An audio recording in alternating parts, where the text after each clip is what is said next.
Yes, sir. What's up, guys? And,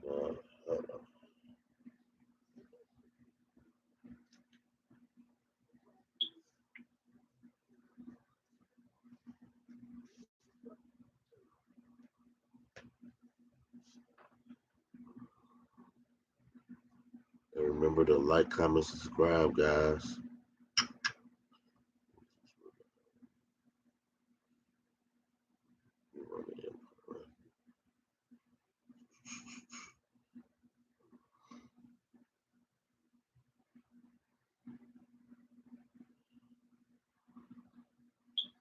Well, I was supposed to do this review last night, but I ain't gonna lie. Your boy fell asleep after a hard week of work. And I should have even took a shot of what I was drinking yesterday. And yeah, it might have not been no fancy wine, no fancy liquor or whatever, but it was one of them cheap liquors.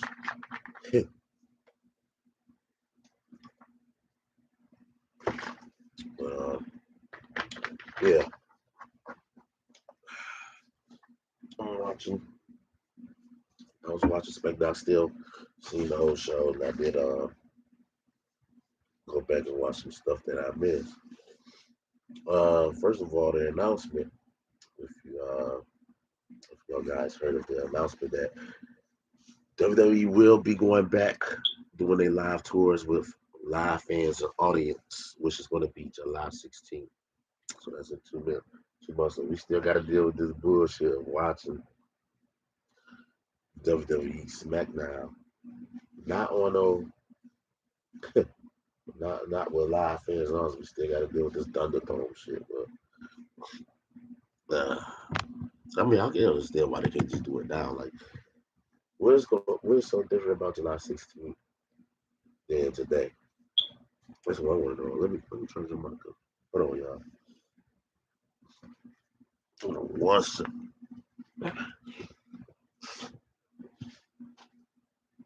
Foot. Charge back control.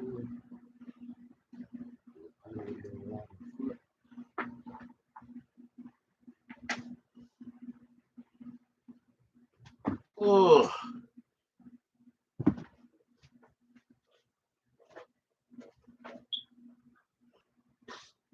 I should have did this before I got on live. I'm sorry, guys. This is good. Yep. Charge my controllers. I mean, not my controller, but my computer before I end up. I should have did it last night. I end up falling asleep. Oh Lord, the only answers coming in.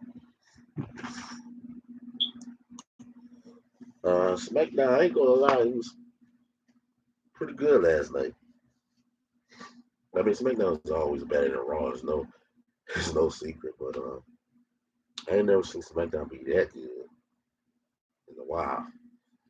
SmackDown, tell you the truth, the last night we got the second best match of the year. Usually I don't like all these triple threat matches. But tell you the truth, they do more triple threat matches than they do fatal away. So at least we got something a little different last night. And that fatal away match was better than any triple threat match we've been watching. Every time I look around, another triple threat match, triple threat match, triple threat match. The WrestleMania Backlash was just, I don't know. But then we had that WrestleMania. We had the Roman Reigns. Hold on one second. I mean, but yeah, we had the Roman Reigns, Daniel Bryan, and not just Daniel Bryan. Roman Reigns, Daniel Bryan, and Edge match at WrestleMania. But it was okay. But hold on one second.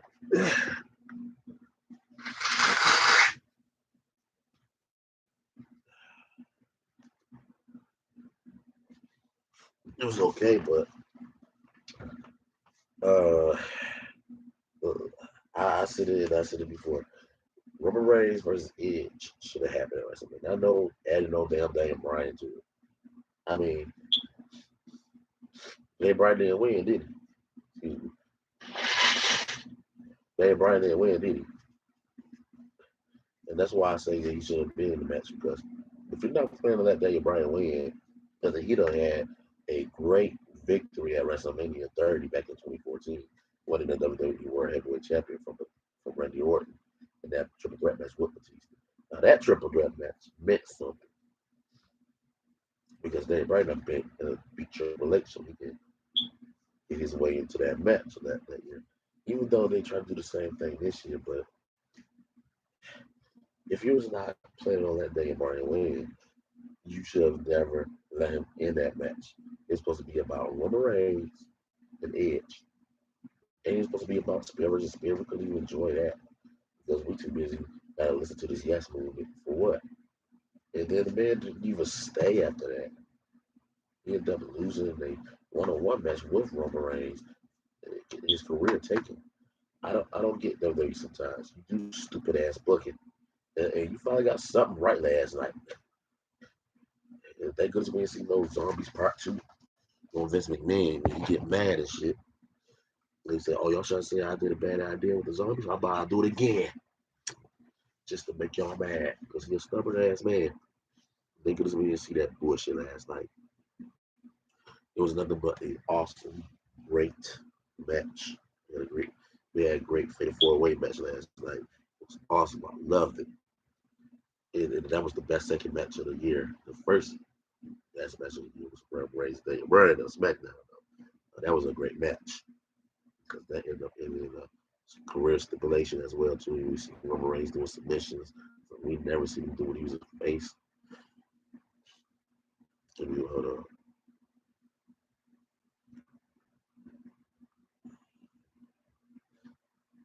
I'm trying to get some.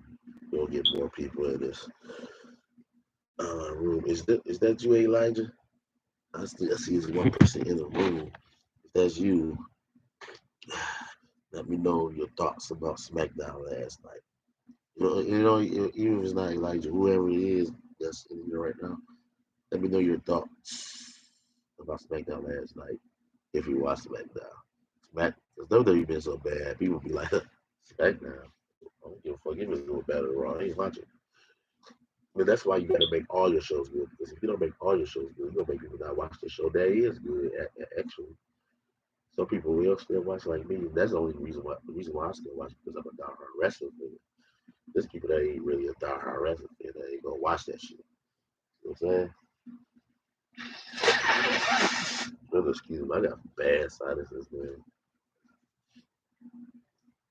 Hold on, y'all. Hold on, one second.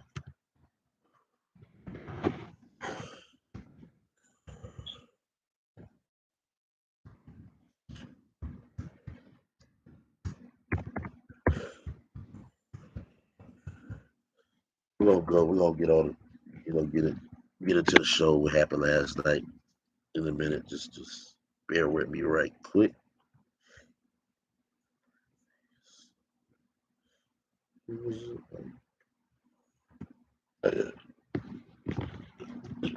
Alrighty. I don't know why this cool. SmackDown was awesome last night.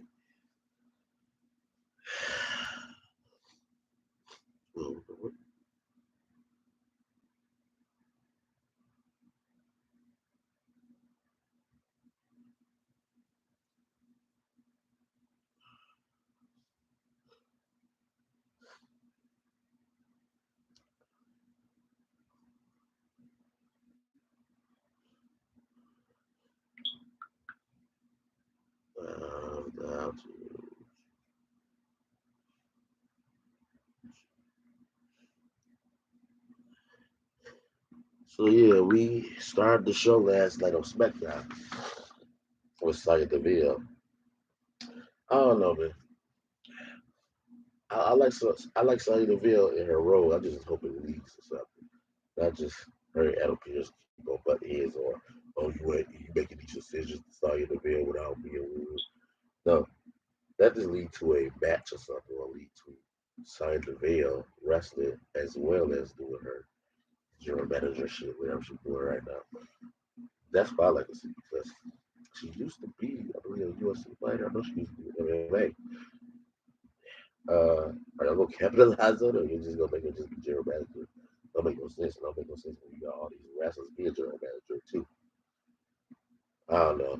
You gotta leave this up. Oh yeah, I'm sorry guys. I didn't do no NXT review. The reason why I did because I kept falling asleep on that shit. It was kind of stupid to me because we see it, like again, like I said again, even though at least you didn't see a legend fighting against a new superstar burying him, but still it was kind of like a burial ground, because Crimson was in that Cameron Grimson had a match with Jake Atlas at NXT this past was that Wednesday or Tuesday I believe. Uh, he ended up losing the match to Atlas Cameron because of a distraction for Ted DiBiase. Still, I don't give a fuck if it was just a distraction. You still burying your new talent of some type of way for a old wrestler. Stop it, Vince or Triple H.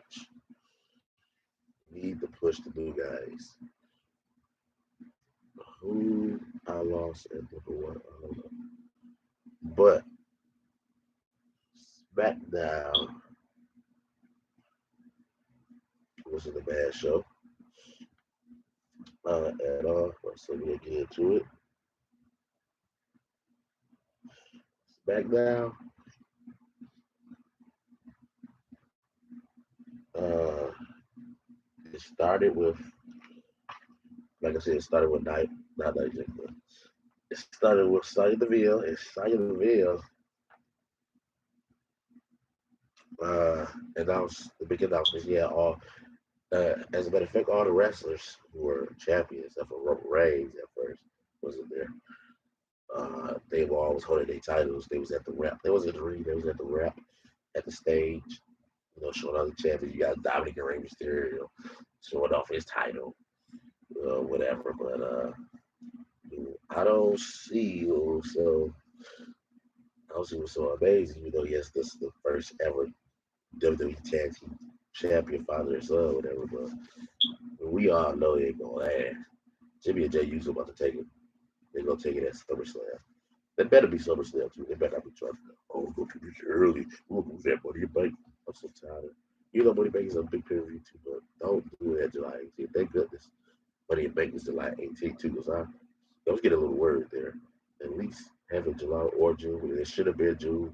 Because why the hell we got Hell in Cell? I mean, do I have to go over with this too about Hell in Cell is pretty much a buried pay per view now.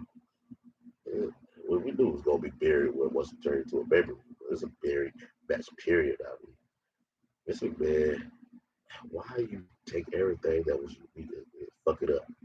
I mean, really, Hell in Cell is supposed to be for grudge matches and grudge matches only. If I see if I see Roman Reigns versus Cesaro, we gonna get to that at the end. If I see Roman Reigns and Cesaro at Hell in Cell match, I'm a rant like never before. Because if anything, Seth Rollins and Cesaro should it would kind of make a little more sense, even though they haven't had the biggest rivalry ever. But it's starting to become big now. And if you want Cesaro to get a rematch against Roman Reigns, Cesaro has unfinished business with Seth Rollins right now. And it started at WrestleMania. And Seth Rollins made it so personal with Cesaro, more than Cesaro made it personal with him. You might as well turn it into a grudge match. You know, even though I believe grudge matches need to be built a little bit more than what it is now between Seth Rollins and Cesaro, because usually you have three matches or four matches on that pay per view night. Come on, SmackDown. You have at least one match on SmackDown to be a part of the rivalry. But why is it like four or three matches between them? And then you get a grudge match. But I'm gonna let that one slide a little bit simply because Rollins just been making it very personal between Cesaro. Every time Cesaro try to go for the title, Seth Rollins with his little ass way and fucking up everything for Cesaro. While Cesaro just try to focus on the WWE Universal title, but then you got the Jimmy and Jay Uso distraction going on, but UFC land Roman Reigns that fucking his years up to state champion. Robert Reigns been sitting around winning his matches without Jey Uso. So it kind of don't make no sense when Jimmy say, Jay, Roman Reigns always try to use you. No, it makes sense no more. Roman Reigns being winning his damn matches by himself. Like Jey Uso just come out do his little thing afterwards, you know. And I like that Roman Reigns beat Cesaro clean, not with Jey Uso come on out here and help me. It, it makes sense for certain things, like Triple H. Remember when Triple H used to always have to have help Papa Batista. And he used to have help from Batista and Randy Orton, or even old ass Ric Flair had to come out. You know, Ric Flair is a legend, but at that time he was a serious citizen. He was old. Why you need an old man to help you, even though you're still a legend?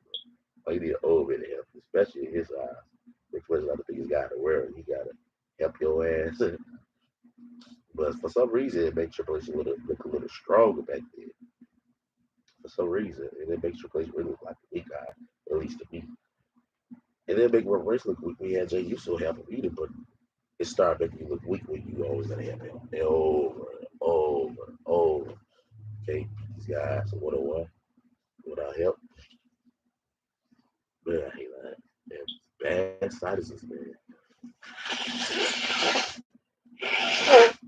Well, let me nose spray or something. Uh, yeah, but Simon Deville made the announcement with all the wrestlers holding their championship on stage at the ramp. But Roman Reigns didn't come out until Paul Heyman came out. I ain't gonna lie, I could have missed what Paul Heyman was saying, but we all know what he was saying. He was worshiping Roman Reigns. Probably talking about the head of the table, the tribal chief coming out later on tonight. That's what he probably was saying. So I could have missed that part. A lot of things going on while I was trying to watch SmackDown last night. Because I was, trying to tweet certain people, telling me to watch my show, whatever. Yeah. Uh, without tweet, but I was on Facebook. Uh, but yeah, I should have did the show last night though because I had fans. I didn't get to see the rest of the comments that I woke up with. It. The first fans was like, "What?" The first of the people on Facebook when I was telling about my show was like, "What? Oh Lord, another podcast." What's so special about this podcast? But a lot of them was backing me up. And I didn't have to say nothing. I was trying to tell my friends not to say nothing really because it's like uh, sometimes you don't have to say nothing. Just like the negative people, be negative. Let the positive people be positive.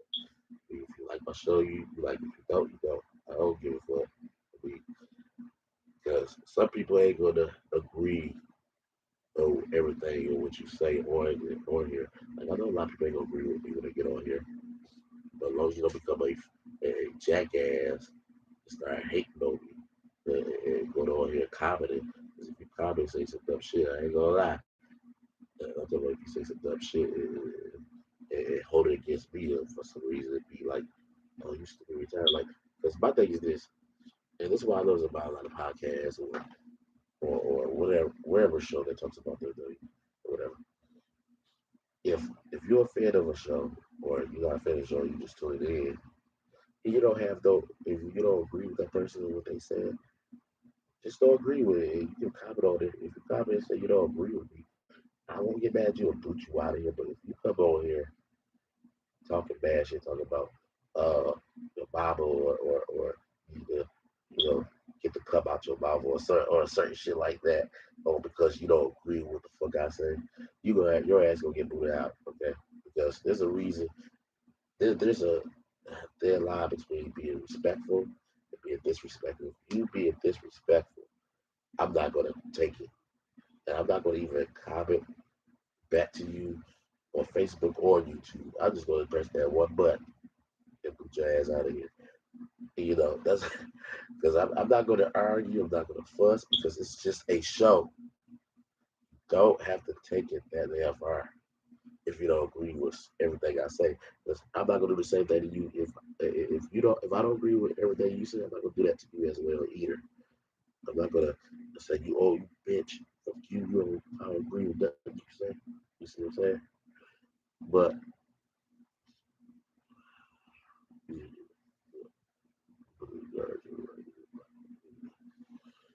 But yeah. The show last night though, overall, it was a good show. It started with that Sight Deville and made the announcement. She said that they're going to have live audience once again, July the 16th, which is a Friday. They started with SmackDown. If they would have started the live audience with Raw, boy, that's how you know they know Raw is in trouble. If they ain't starting the live audience with Raw, they started with SmackDown first. You know SmackDown's where it's at. They about to start it with horrible ass Raw. What we're gonna do? See Bobby Lash come out and use the Kofi Kingston at the beginning of the show with live audience. All right, Bailey, Nia Jax, Shayna Baszler end up starting out with that. Oh yeah, that's how it started out with the tag team match. Bianca Belair, uh, damn, I forgot. How did it happen? She came in the ring. Well, she didn't come to the ring. What happened?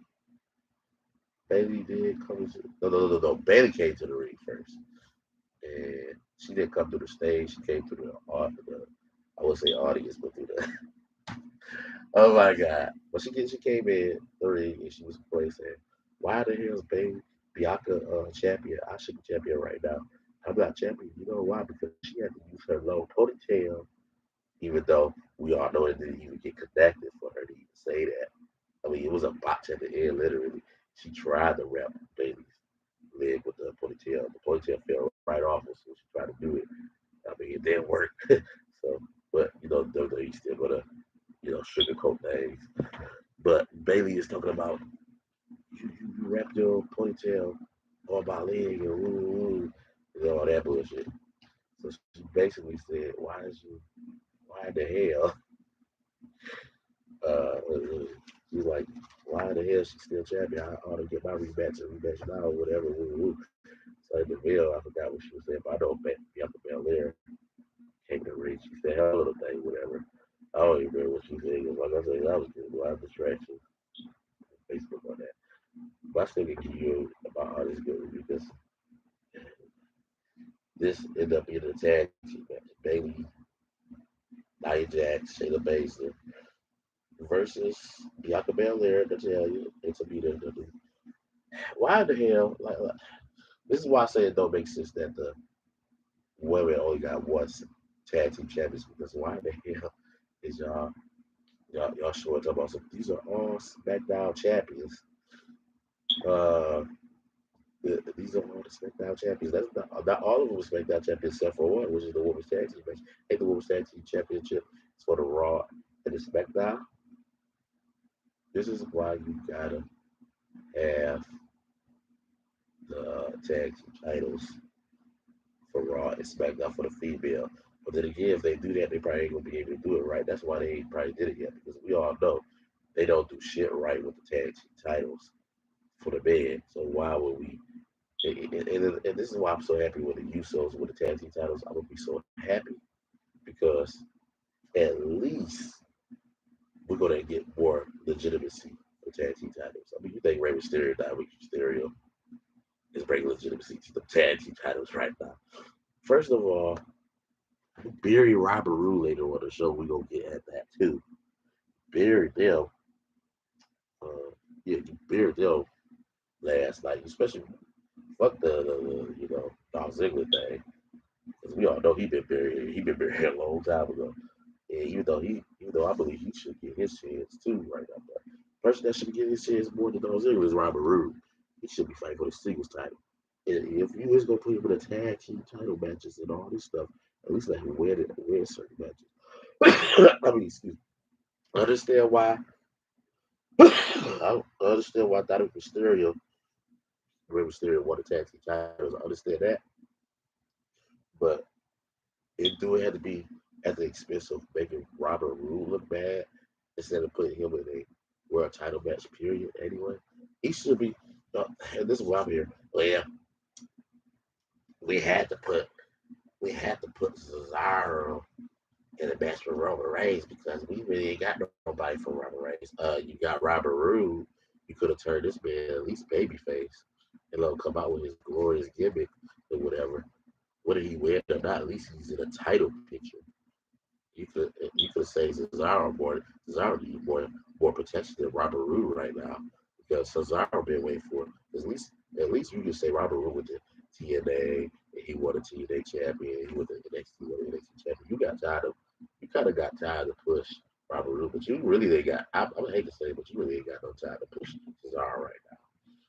And the only time you got is as soon as Cesaro just the Roman Reigns, you can put him on Raw, put him in a title match, and then take it off on Lashley. That's to me that's the only thing you need to do, Cesaro. If you have him just lose the Roman Reigns and then that's it, and he just go back to irrelevancy and just be a man Carter, I guess what he's buried. Okay, and I'm not blaming Roman Reigns for it. It's Vince. People who will try to play Roman. Yeah, it's because y'all want Roman Reigns to be unstoppable. Shut up. It's Vince McMahon's fault. Okay, you have the time to build Robert Roode. You can't even build a rivalry with Robert Roode. You can't even buy me into making me believe that uh, you can build a rivalry between Cesaro and Roman Reigns right now. It's like the whole thing is all about Seth Rollins and Cesaro and Jimmy and when Jimmy Uso is going to join Roman Reigns and Jey Uso. That's what the whole fucking match is about. I could understand if Seth Rollins, I mean not Seth Rollins, if Robert Roode was in the match with Roman Reigns, because at least even though y'all probably still make it be all about Roman Reigns and Jey Uso, at least it's a second party. Not only you got one party that's making a distraction between the Cesaro and Reigns match, but you got two parties. You got Seth Rollins and you got Jimmy Uso being the distraction for Cesaro to get his title shot against Roman. This is why I say it's not believable with Cesaro and Roman Reigns right now. You can't believe it. And you got to try to put this match in a Hell in a Cell match. They already teased it. Okay. Back to the tag team match. The tag team match, for some reason, I guess they finally made Nia Jax and Shayna Baszler look like winners last night because they was losers. Coming up to a whole other weeks. And guess what? They might make them look like winners tonight, but Monday Night Raw, which they announced that it's going to be a tag team match between Shayna Baszler, Nia Jax, and it was Taya, Natalia, and Tamina. It's going to be it's for the tag team titles. Once again, we all know that they're going to win Natalia and the Tamina. And it's gonna be the same old shit. You mean tell me I gotta tune in to Raw and watch the same old shit again too? And this was the same old shit too. It's just in a different formula. You add Bianca Belair and Bayley into the match. So, it's different now. Huh? Oh, okay now. Like I said, the show was good, but the beginning was stupid. The beginning was stupid. Not the whole announcement about the July 16th. Have a live audience on July 16th. That was cool, but the tag team match was dumb. Okay, this is why I didn't really pay attention to this match. I don't even really know what happened in this match. All I know is what, and I don't even remember who got paid because I don't give a fuck. Was it Sabita that got paid or the tail? I don't know. Big E then would come up with a segment with Big E, and Big E is pretty much letting everybody know uh, tonight he's going to get his tag team titles back. I mean, I'm sorry, not tag team titles back. His Intercontinental Championship back. Blah, blah, I can speak. Big E. Yeah, he was telling Kayla Braxton, he was like, Kayla, I'm getting my title back tonight. Getting the crowd all excited. You know, Big E, man, he can really be a world champion. But we're gonna get into the night. Obviously, we all know Aleister Black has made his return. We're gonna talk about that. Uh, the next one was Nakamura versus Corbin match. Now, I love this. This was one of the best moments of the night too. I did love this because Nakamura. This is why. First of all, this is another guy that should be going against Roman Reigns right now. You know, like I say, we have time for Barbara Roode. You don't have to put him in a title match right away with Roman Reigns. There's one guy that you can put him in a title match with Roman Reigns.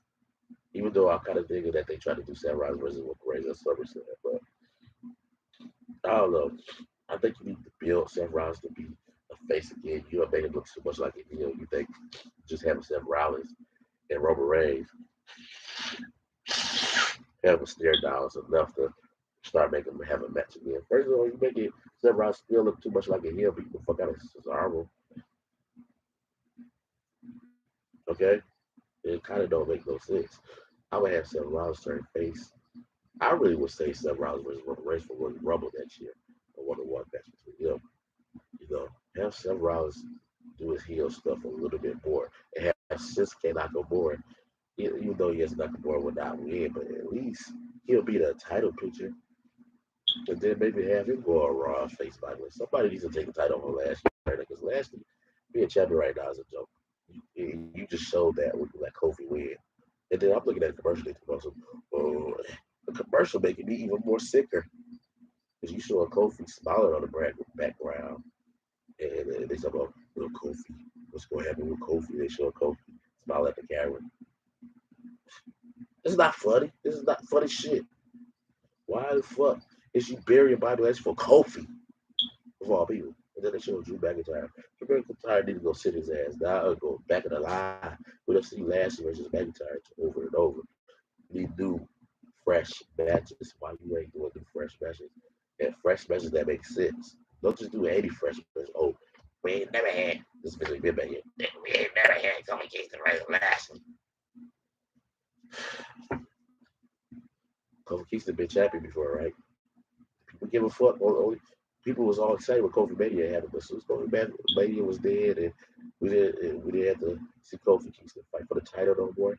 And once he was champion, or literally was defending that title, people didn't give a shit no more. It's not that, and I'm not saying bad about Kofi. I'm not mad that he won the champion. I'm just mad that he won the champion first. First guy that should have won the title was Lashley. You didn't build Lashley right. And now you building him again to be a fucking loser. You're booking him to be a loser, and then you think I'm supposed to sit here and take him seriously. I don't even want to talk about that right now. We talk about SmackDown. Let's not talk about that bullshit show about Dave Raw. Let's talk about Nakamura, of course. He ended up. Let me tell you the hilarious part about this. Corbin came out bitching, of course, about his crowd getting taken. Oh, Nakamura. Here's the thing. I want to talk about Corbin right a little bit because everybody always hate on Corbin. I don't know why people hate Corbin so much. The man is a genius heel, but since everybody can't get into his heel gimmick, I know how you can get him cheered and liked by people. Turn him face. Baron Corbin has never been a baby face, and I know to me Baron Corbin is like a Randy Orton. You can never really look at him as a face of the company. But you can keep him being still like that sarcastic wrestler and stuff, but you know how certain wrestlers are supposed to be heels, but they still end up getting cheered by the face like Randy Orton. He's not even really a baby face. He's still a heel, but because he went Matt Riddle, he's getting cheered. People love Randy Orton now because he's with Matt Riddle. Now imagine if it was like that for Baron Corbin. Never turn him face, but make the audience love him. Like I can see him doing stuff like saving Shinsuke Nakamura from a beatdown, but still be a sarcastic wrestler, and still be like have that heel persona, but still the fans love him because he's on the side of the faces. He's helping the face win matches, and he's going against heels instead of faces all the time. See what I'm saying? Same thing like the Undertaker. Undertaker has never really been a baby face. The Undertaker character just made him so likable. You know, and he went against a lot of faces. But Undertaker never really been a baby face. He really been a heel all his life. But y'all see what I'm saying. You see what I'm getting at. One time I really see Undertaker more as a baby face than acting more like a heel, but acting more like a baby face is when he was the American badass Undertaker. I'm talking about when he was just legendary phenom, the dead man. The Undertaker was always really a heel. He was just always with his heel people. His character was so good that people looked at him as a baby face and cheered him all the time. You see what I'm saying? That's why I can see Baron Corbin being somebody that still got that heel tendencies, but the fans love him because he's always going against heels and he's so fucking cool and shit. But you make it, and I don't get it. Most King of the Ring winners, they stopped doing their King of the Ring gimmick in like 6 months or something. They still got Baron Corbin stuck on the King of the Ring gimmick. And I don't mind it if it was something behind it that was cool, but there's nothing really behind it that's cool. You just made Baron Corbin to a loser, and then you don't see him for a good long period of time too. He just finally coming back with matches. I ain't seen Baron Corbin like really in the match for a while, but then again, maybe he been wrestling. I just started back watching. You know, like I said, I told everybody on my first or second video, I just really started watching WWE again. Yeah, had lost my passion for a while. It wasn't too long though. I stopped watching for like maybe a year. And then I came back and I watched it. My boy Elijah though, because I remember he tweeted me. He's like, he tweeted me about, not tweeted me, but he messaged me on Messenger about something. And I told my boy Elijah, I don't even watch this shit no more. You know, I'm so tired of seeing old guys winning, except for the new guys. I think it was a Rock Goldberg, Bray Wyatt that I stopped watching. I think that's what I really stopped watching because I was pissed off about that because Oldberg should have not won. Okay, should have been Bray. But then again, like I said, Nakamura versus Corbin. Like I said, that's what they need to do with Corbin right now. If they make him maybe be build him up for a rubber race match, not let him necessarily let him win, but you need to be building some wrestlers right now to be going against rubber race. Like at the rubber race versus who's going to face Roman?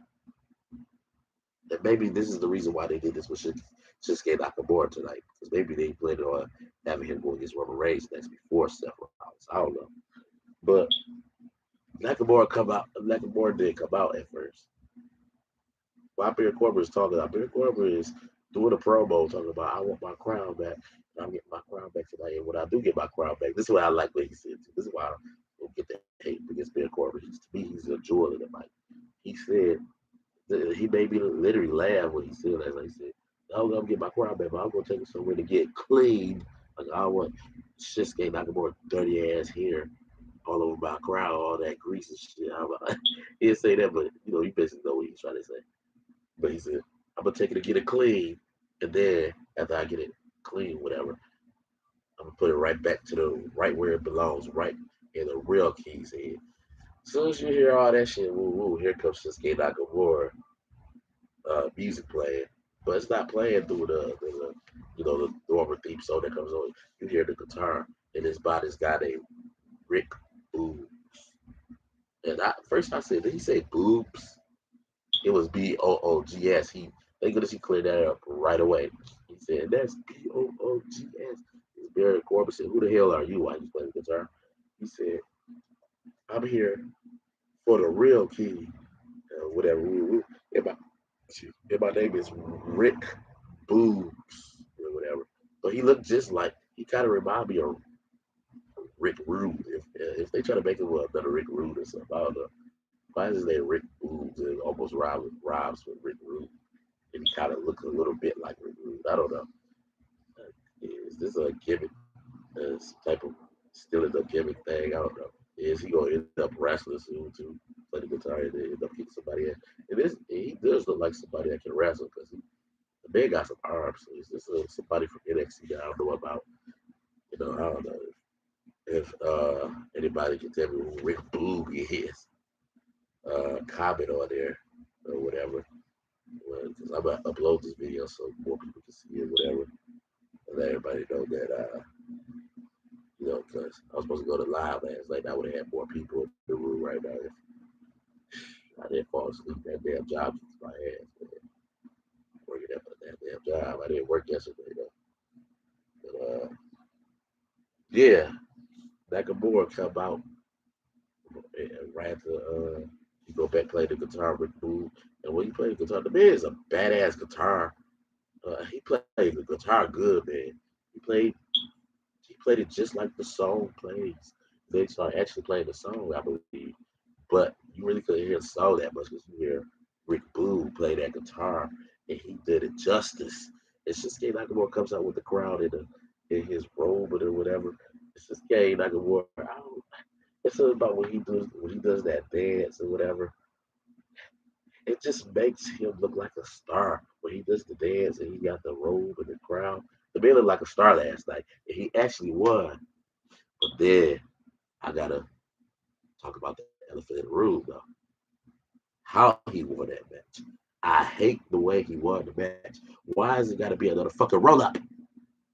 Stop doing these roll ups, WWE. Please.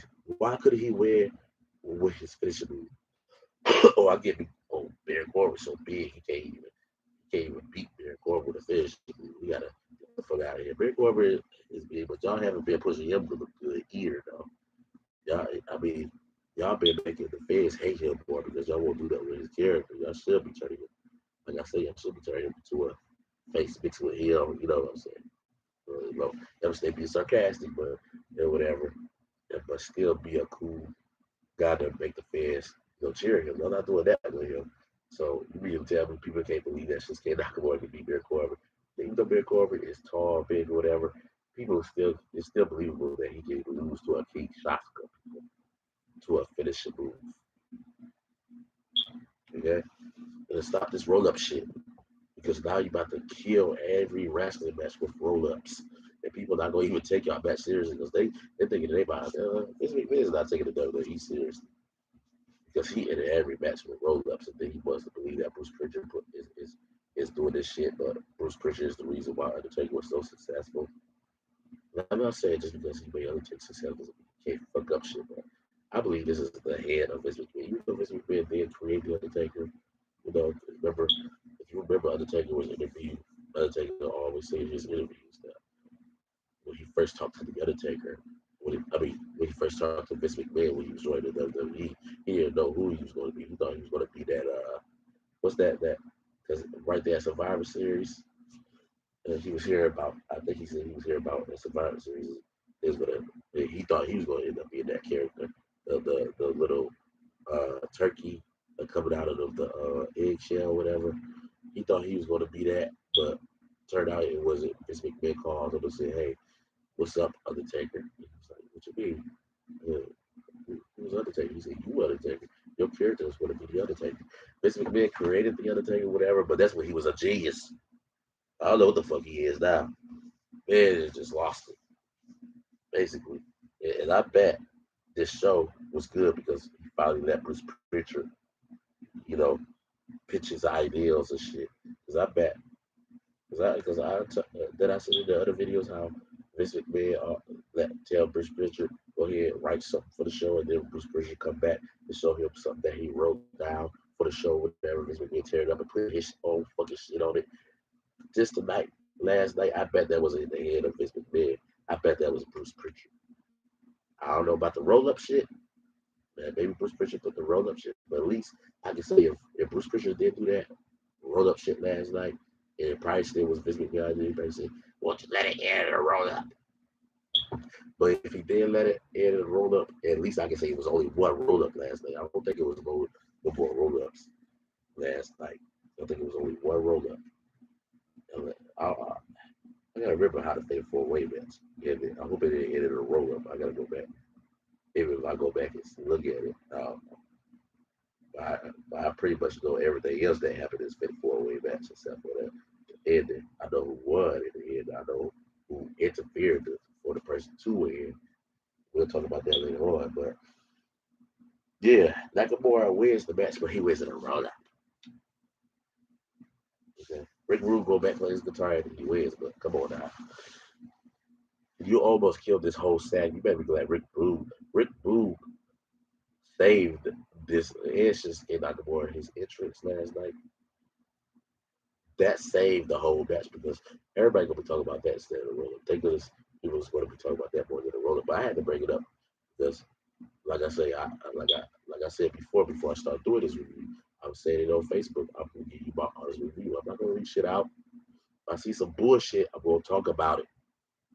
Okay, but the Rubber Rays comes out after this. I like this segment too. This was under of course this segment was gonna be good because Rubber Rays in it. Rubber Rays came out with Paul Heyman and Jey Uso. Uh, yeah, Paul Heyman is just pretty much kissing Rubber Ray's ass, of course, to the whole match talking about. Yeah, he beat. Remember Rubber Rays? He came back and he beat Braun Strowman. Oh, this is what he said. This kind of like shade. He said, and this kind of makes me think. If Bray Wyatt gonna come back at SmackDown, I don't know. I don't know, but I know one thing. Uh, Robert Paul Heyman mentioned Bray Wyatt tonight, and he said, "Yeah, this is the man Roman Reigns that beat Bray Wyatt so bad that he ran up to Monday Night Raw." You, I'm a big fan of Bray Wyatt, but I'm a a big fan of Roman Reigns, so I'm not gonna even hate on this. If I wasn't a big fan of Roman Reigns, I would say shut off. You know, I'm not gonna say that. You know, I'm gonna accept it. But we all know Bray Wyatt is gonna come back on Raw or SmackDown. Be like, what the fuck you just say, Roman? You know, we never know what's gonna happen. But yeah, the Roman Reigns segment was cool. They talked about how he was bragging about how he beat Edge. Daniel Bryan, I believe, wasn't he? I know you mentioned the Daniel Bryan thing. Yeah, Roman Reigns took Daniel Bryan's career. Paul Heyman says, Roman Reigns, I'll do whatever you want. What do you want right now? Tell me what you want. Your wish is my command, he told him. Roman Reigns told Paul Heyman, give me my brother Jimmy Uso. That right there was the best part of the segment. Roman Reigns giving orders. The man, Roman Reigns act like a real king that gives his servants orders for real, man. If you want to talk about King of the Ring with it, I would have Roman Reigns with the King of the Ring too. So, uh, because Roman Reigns would be a good King of the Ring winner. Like just imagine right now if you put, they need to make a King of the Ring tournament where even world champions, universal champions, and literally champions compete in it or something. Roman Reigns could be a good King of the Ring winner. The man act like a king for real. He told they ass. He told Paul Heyman, just just just with one sentence, yeah, give me my brother, Jimmy Uso. And then Paul Heyman really did this shit. Paul Heyman got like, went went towards the where the announce table, like announce team is at. He didn't come out. He didn't come out the ring, but he was leaning on the rope saying, "Hey, play Jimmy Uso music right now. Play it right now. Play Jimmy Uso's music." But instead, Cesaro comes out. And this is where shit goes left. I would have just let Jimmy Uso come out at this point. But then again, I know Jimmy Uso probably gonna say, "I don't come out when Roman Reigns here. Come out when I come out, motherfucker." You know how Jimmy Uso is being disobedient to Roman Reigns right now. So I liked it. I liked it until I don't know. Cesaro comes out and he's talking about Roman. Oh, this motherfucker got a arm bracelet on and shit. Talking about some uh, Roman, me and you, what a war on in the cell. This is when I started laughing because it's like you really about to do this again, man. You really about to put another Hell in a Cell, beautiful match inside of a Hell in a Cell. This match not gonna even beat up inside Hell in a Cell.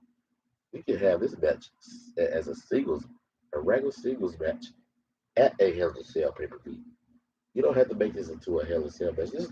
I can't even what match right now makes sense inside Hell in a Cell. Even though Bobby Lashley and Drew McIntyre been having the rivalries so far, going against each other, they still haven't had really like 3, 4, 5 matches to that ends in a grudge match, at least at a pay per view. I'm talking about a pay per view. Like I said, in order to have a Hell in a Cell match for a 1-on-1 match or whatever, not only got to be a grudge match, but you got to have at least 3 or 4 matches. It can even be five matches at a pay per view. So when you get to Hell in a Cell, it's like, okay, this is where we're going to end our feud. And then sometimes, matches, sometimes rivalries back then was so heated up.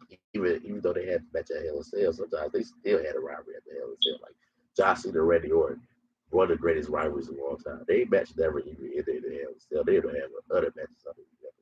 They had the Hell in a Cell match. They even had 2 Hell in a Cell matches. They had some big rivalries.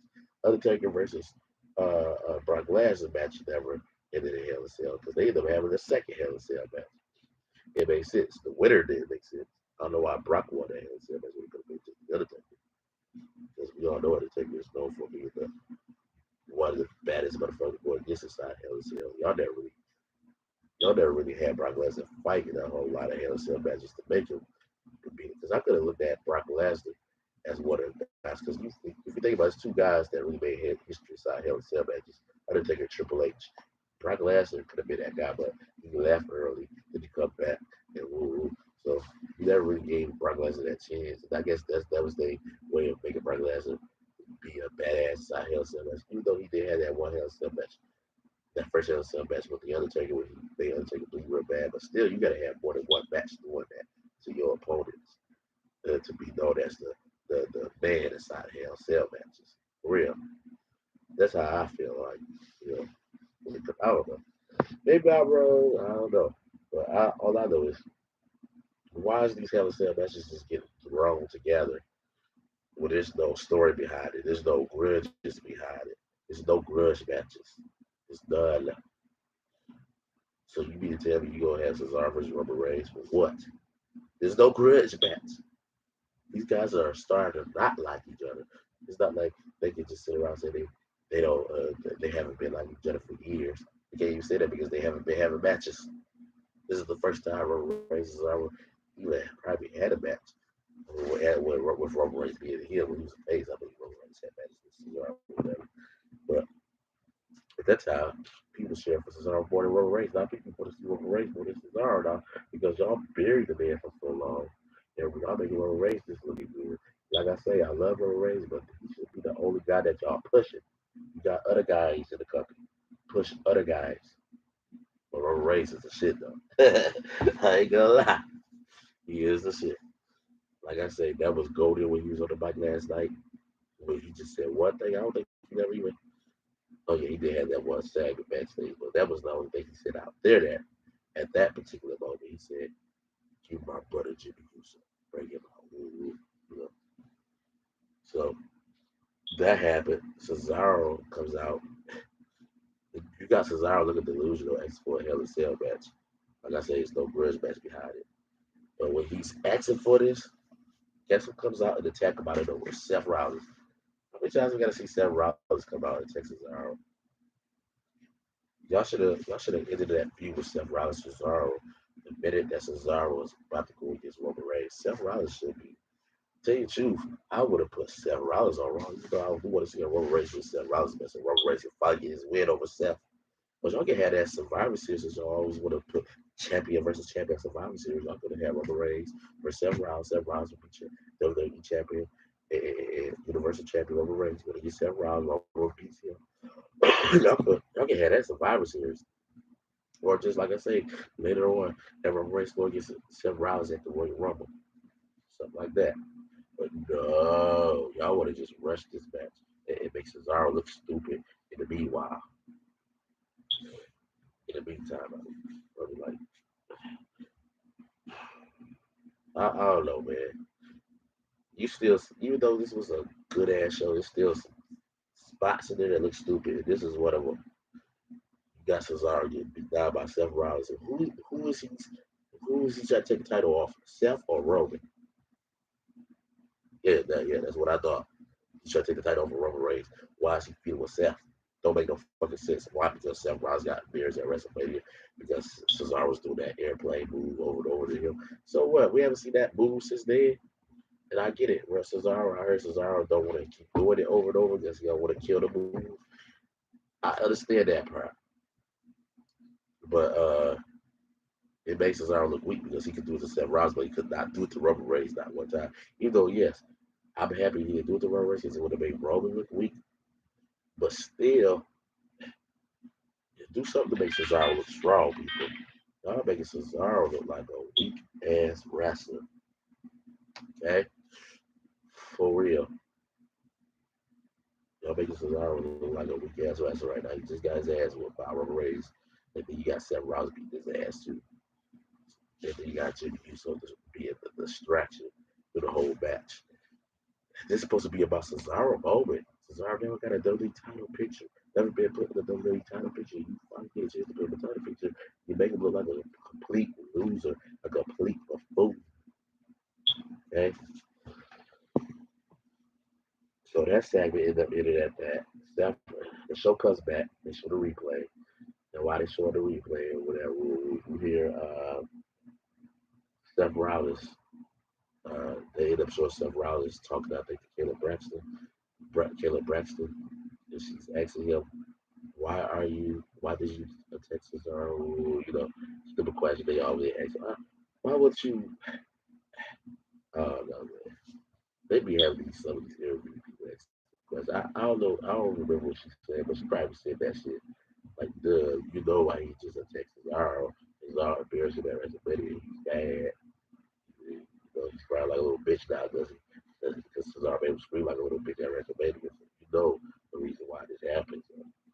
You know Seth Rollins is going to do something. And even though still, I do want to ask that same question to Kevin Braxton. Why is Seth Rollins keep protecting Cesaro when this should be Cesaro's moment right now? Seth Rollins, he's talking about, uh, he don't know who I am, whatever. You know, same old shit, keep saying, whatever.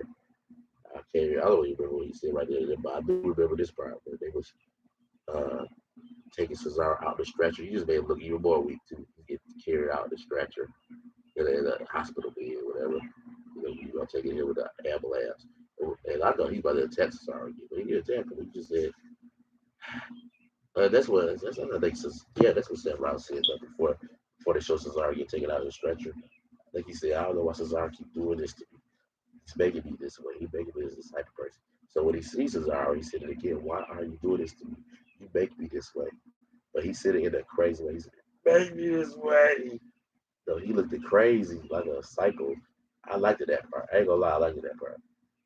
That made Seth Rollins really look like a psycho. But I ain't gonna lie either. I'm so tired of Seth Rollins wearing that damn suit, though. That suit, I don't like that suit, man. I know they're supposed to be going with his gimmick, but it just don't fit Seth Rollins to me. I would have had Buddy Murphy probably dressed like that before Seth. You know, what Buddy Murphy was with Seth Rollins, whatever. I don't like Seth Rollins' outfit like that. I don't like that outfit. Take that off of here, please. The next one is Dominic Mysterio versus Robert Roode. What we do? Because I think that's who he pinned to win the match too. Robert Roode, you know, to win the tag team titles at WrestleMania Backlash.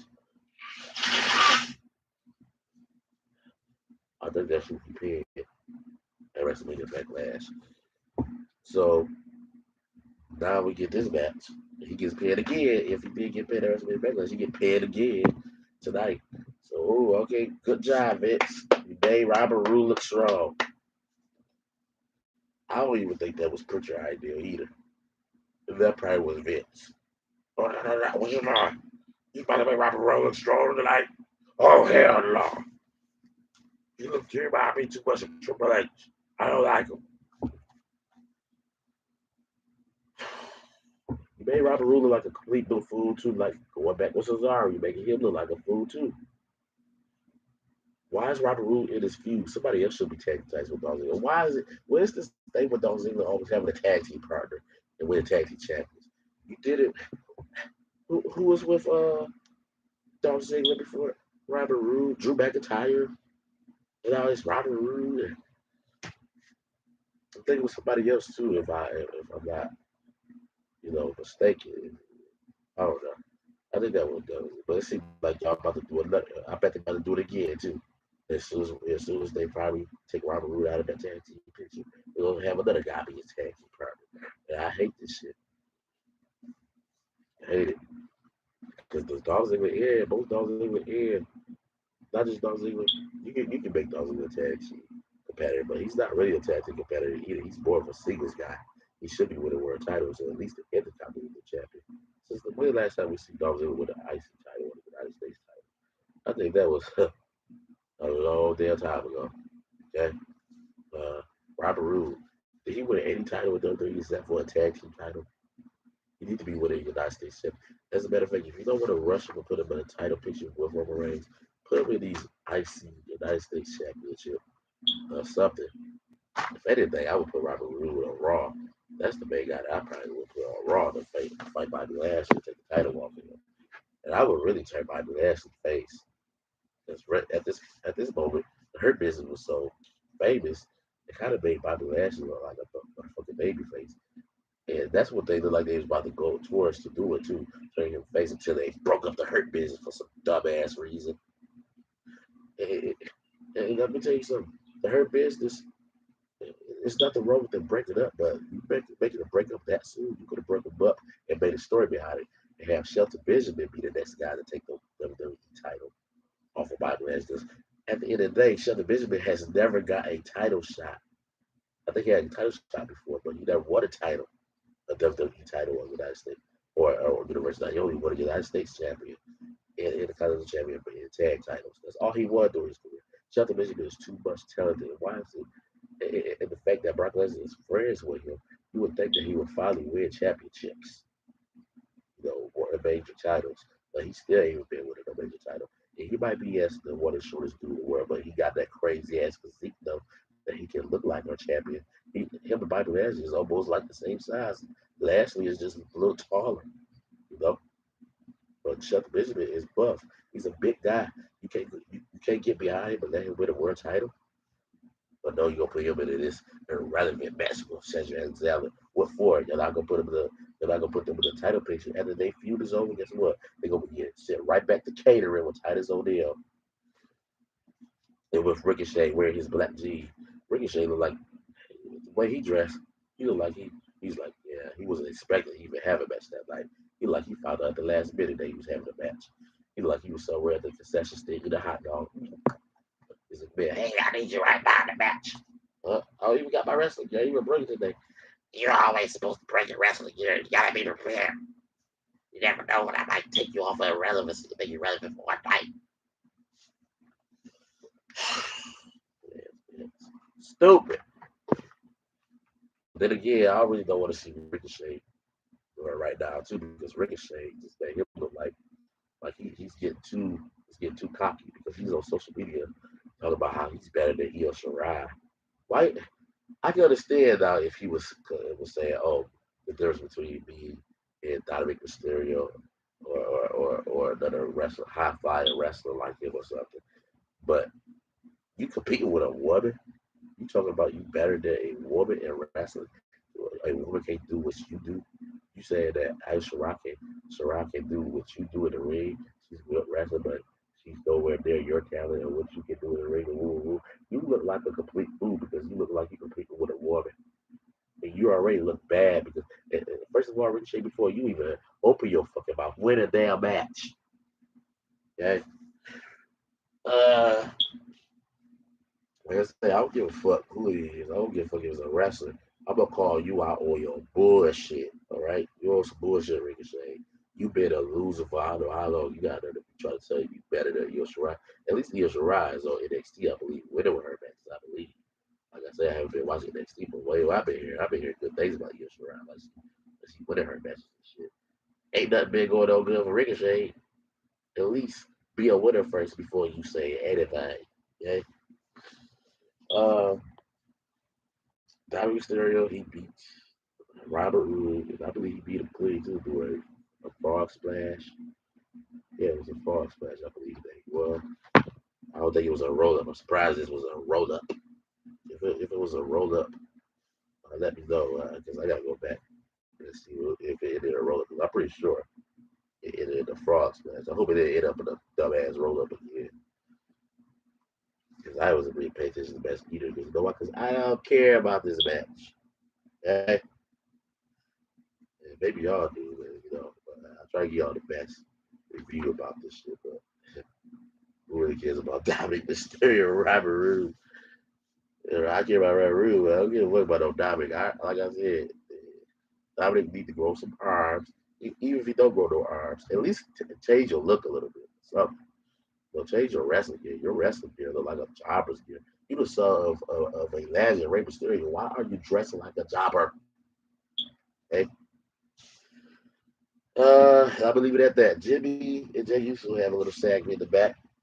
The reason why, because earlier in the show, he went to Sonya Deville and Jimmy Uso. Jimmy Uso went in the office and talked to Sonya Deville and lied his ass off, act like he talked to Jay Uso about having a match with Street Profits for next week. Because they try to get back in the tag team title picture, so they want to go against the Street Profits next week. Uh, he said, "Oh yeah, I talked to Jay Uso about being my brother going against the Street Profits next week." And this and that. And Sonya Deville was like, "Did you talk to Jay yet? Does he even know about this?" "Oh yeah, why would I come in if I ain't talked to my brother?"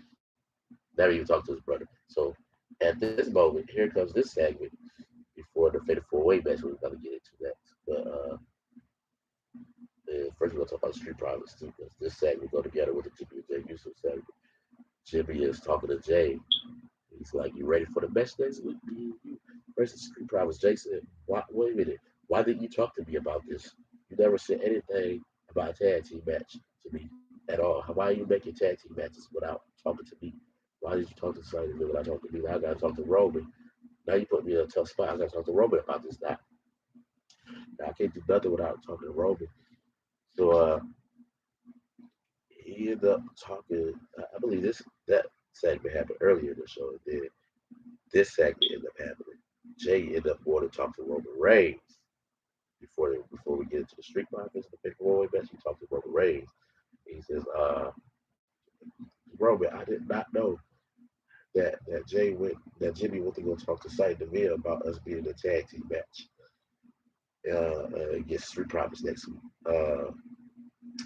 Yeah, Roman gets up right when Jay Uso say this. Jay said, "Well, since me and him going," he said something like, I forgot how he said it, but he said something like, "Well, since me and Jimmy is going against the Street Profits next week," and Roman said, "Wait, no, he didn't say me and Jimmy. He said we. Since we going against the Street Profits next week." And this when Roman get up and said, "We? What you mean? Who was we?" I love Roman Reigns. How can you hate this guy? This guy is good, whatever. Every time this man opens his mouth, I stop everything I do and listen. And I know every last one of you out there are like that. Okay. Um, Roman Reigns said, "I don't know what he whispered to Jay Uso in his ear, but Jay Uso didn't look very happy. Like Jay Uso looked like he wanted to do this tag team match, but Roman Reigns is kind of like pretty much let his ass know you ain't doing shit unless I tell you to." I don't think Roman Reigns ever said yes or no though. But yeah. Hold on. It's my uncle. You might want me to open the door for him. Hello? Hello? What's up? I'm live right now doing my wrestling review. Hell no. Shoot, I'm scared to get some out of that shit. So anyway, let me call you back though. So I'm almost done with the review. All right. Yeah. I bet y'all never had nobody answer the phone on the review. But hey, I'm a real guy. I don't give a I mean, as long as no problem with y'all. Cause y'all still gonna get your review. I'm just gonna ask the phone because I thought my Uncle Nate is here. He had to go to the doctor. I was about to be like, "You back already?" But yeah, yeah, like I said, Roman Reigns never said yes. He never said no about whether Jay Uso can go against the Street Profits with Jimmy Uso next week or not. But I assume the match is going to happen next week. I think Roman's going to let the match happen simply because it's a title match. If this was for the tag team titles against Dominic and Rey Mysterio, I think Roman would have said, "Hell no, we ain't doing shit until cuz." I think the reason why I think he's gonna let this match happen next week because he's gonna be like, I believe this segment gonna happen. He's gonna be like, "Jimmy, proud of yourself," because I believe they're gonna win next week too. He's gonna be like, "You," I bet Roman gonna be like, "You proud that you and Jay won? Hey, y'all happy? Imagine if you come around, Jimmy, and start being with us and be with the bloodline or whatever, and start acknowledging me as your tribal chief head of the table." I bet, you know, I bet Roman Reigns is gonna say that, and Jimmy gonna say, "Still, I still gonna give you a hard no," and that's what it's gonna be, Still, they still gonna go on with the whole segment, the whole story. But we all know Jimmy is gonna join Jay and Roman Reigns soon and take the tag team titles off of the Dominic and Rey Mysterio. Uh, Yeah, then we get into Street Profits. Street Profits cracked a joke. What they say? They say, "Oh, y'all still waiting for your Roman Reigns to give y'all permission to thank yourself or something." They made some type of joke, try to throw some shade, whatever. Uh, Street Profits. I love the Street Profits though. I love the best tag team champions. Why is they not tag team champions right now? Why are we sitting here watching Ray and Dominic? Oh yeah, I get it. Father son tag team titles. I don't even have no problem with Rey Mysterio, but I think Rey Mysterio. Somebody said something too. Oh yeah, Bailey said this earlier in the show. something that's funny. I think me and Elijah talked about this. Why is Rey Mysterio not retired yet? Or it might be about me and my buddy Gerald talking about it. I can't remember. But yeah, I'm just saying. Bailey said, oh yeah, why are we out here talking about Ray and Dominic? Ray, you should be retired. I don't even know why you even still here. Dominic, you still riding the coattails of your dad. This is why you tag. The only reason why you even get a chance to sniff that tag team champion and be tag team champion with your dad right now. You ride the coattail of your dad. I love Bailey, man. Bailey is a good heel. And this is what made me sick when some people try to say she wasn't. Somebody had told me she wasn't a good heel before. That's where you're wrong. She's a good ass heel.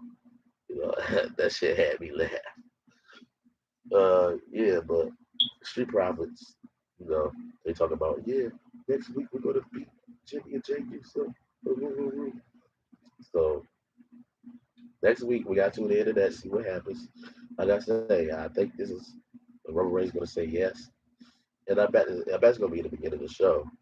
And Roman Reigns probably gonna come out at the beginning of the show, but after the beginning segment, they probably gonna go back stage and show Roman Reigns in that room, and Jay gonna be like, Jimmy's still telling me he want me to join him in that tag team match tonight, but I'm not joining him unless you tell me, Roman, wherever you say it goes, as you are the head of the table, you my tribal chief. That's when Roman gonna be like, yes, and Jay gonna be like, what?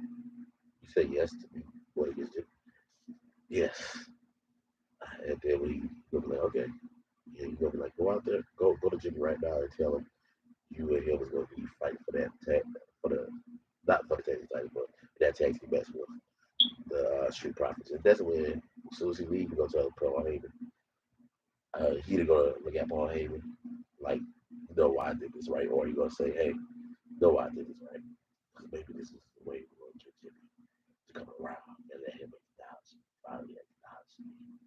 So this is what they should let happen next week. But I kind of think he shouldn't say that. He should just look at Paul Heyman. And then after Jimmy and Jay Uso win, that's when Roman Reigns comes out right in the middle of them celebrating their victory and say, oh, now, what do you say, Jimmy? You finally acknowledge me as the head of the table, tribal chief. You can be tag team champions. All you got to do is acknowledge me. Man, it's gonna be. You see, this is why I love SmackDown because SmackDown will give me the reason what to watch, especially even though the ending, I'm kind of the end of the match tonight, the 54-way match, the Aleister Black thing.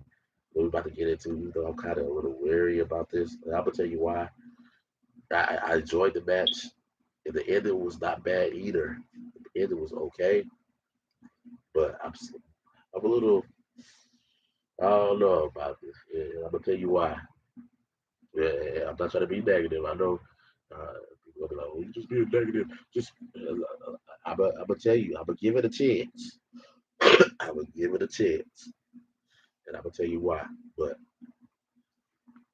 yeah, whatever. At least I can say they gave us a reason to watch next week, though, because of the Fatal Way match and the tag team match that's coming up next week. Raw ain't even giving us a chance. Raw ain't giving us a reason of what to watch. You mean to tell me?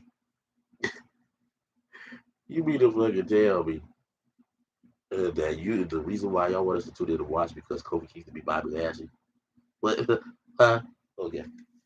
WWE y'all joke. Y'all need to take SmackDown's formula and y'all need to watch and learn. Y'all need to write down every note what SmackDown doing because they do it way better than what y'all doing with Raw. Okay? Okay? Now let's talk about the Fatal 4-Way match. But of course, all of us, we know we're gonna be tuning into that tag team match between Jimmy and Jay Uso.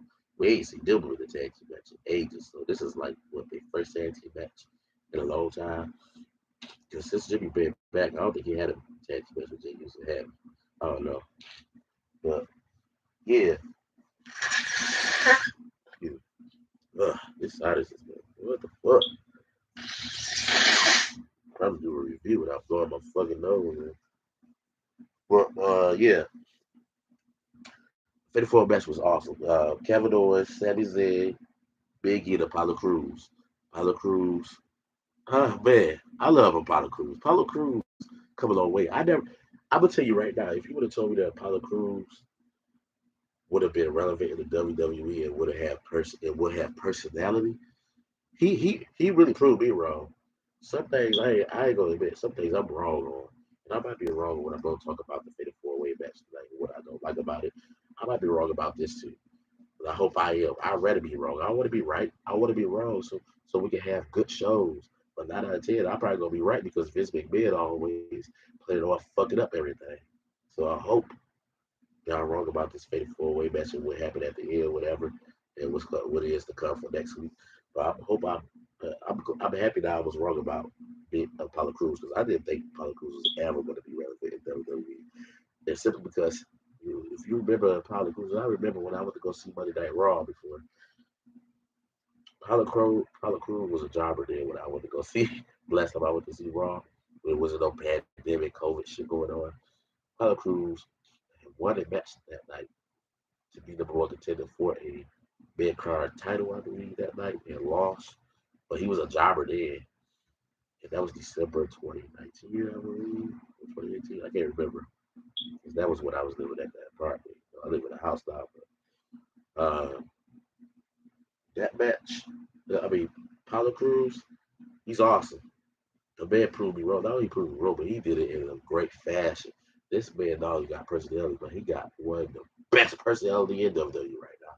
This man, he don't even need Aziz, even though it's cool that he got that guy with him. Because, of course, it's going to fit his character to cheat to win matches and shit.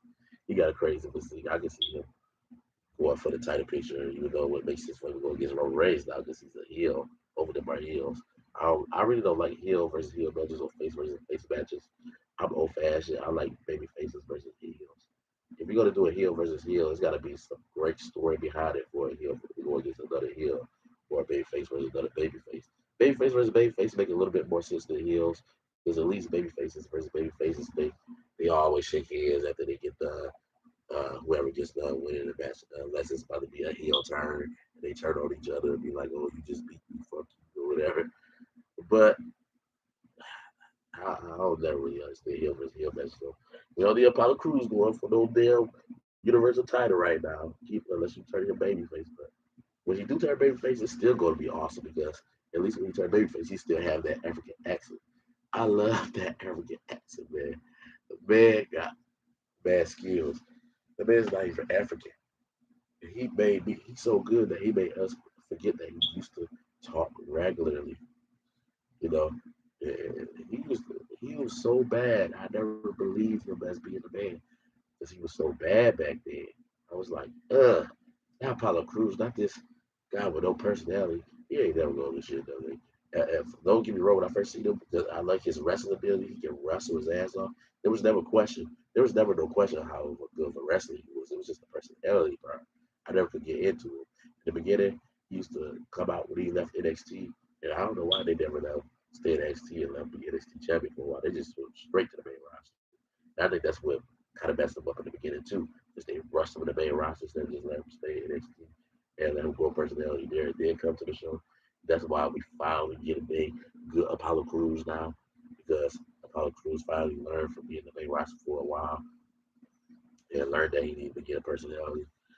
Uh, he's good now, but when he first started, I still believed in him. When he first started, I was like, because he was such a good wrestler, I was like, yeah, let's get this guy a chance. He's such a good wrestler.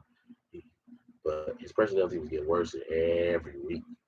And this is when I started, when you was mentioning Paul Cruz. If anybody mentioned Paul Cruz' name to me, I was like, Paulo who? I don't give a fuck about it. But now, and then remember they changed his name to just Apollo. Thank goodness they put Apollo Cruz' name back. Just because somebody, Terry Crews' name is Terry Crews. This is when you gotta change his name and say, oh, we know him. Nobody get him confused with Terry Crews. Who gives a fuck? Keep the name. The name is awesome. I like that name, Apollo Cruz. Damn. If it's not broke, don't fix it. Okay? I'm glad they gave him his name back. And they gave him his cool ass character, the African accent, you know. But yeah, overall, that match was awesome for the Intercontinental Champion. It was a 54-way match for the Intercontinental Champion. Uh, when I say Alistair Black, my bad. No, no, I didn't say Alistair Black was in the match because he was not in the match, right? I know he was in the match, but I hope I did. I think I just said that Alistair Black was in the match. I'm not sure. I hope I ain't fucked up on that. Alistair Black was nowhere in this match, but he did show up at the end. We'll talk about that. But this match was cool. Kevin Owens. I'm trying to remember at one point it was a cool ass spot that I haven't. Maybe they did it before, but I ain't never seen it. I always see that other spot that they always do a triple threat on 54 way matches where they when you be on top of the turnbuckle and one guy's trying to do a suplex and while he trying to do a suplex and the guy come and the guy that's doing the suplex trying to do suplex is about to get power bomb. So he get power bomb, but when he get power bomb, he still be able to do the suplex and everything. I always see that type of spot in a WWE ring and hit the triple threat on 54 way matches. But I ain't never seen this. Uh, I believe Kevin Owens was trying to put Sami Zayn in a German suplex, but while he was trying to do it, no, I think he, I thought, no. It was a German suplex. It was a, I don't know what the name of this move, but it's kind of like a belly to back, but he grabbed his leg. I think it's called the Exploder. He's trying to do the Exploder on him, but then was it Apollo Cruz or wait a minute, Kevin Owens? I think it was Apollo Cruz that came and did turned that whole move into a German suplex because he came right behind Kevin Owens and said, I think it was Apollo Cruz. I can't remember who it was. But I know it was, I believe it was Kevin Owens trying to do the exploder or Sami Zayn. While he's trying to do that, here comes whoever Apollo Cruz or he from behind did a German suplex and he was still able to do the exploder though. Kevin Owens while the move was going, while the German suplex move was going on. So that was a cool spot. Even though it wasn't for the top of the turnbuckle, imagine if it was for the top of the turnbuckle, it would be cool too. They should have did one on turnbuckle too.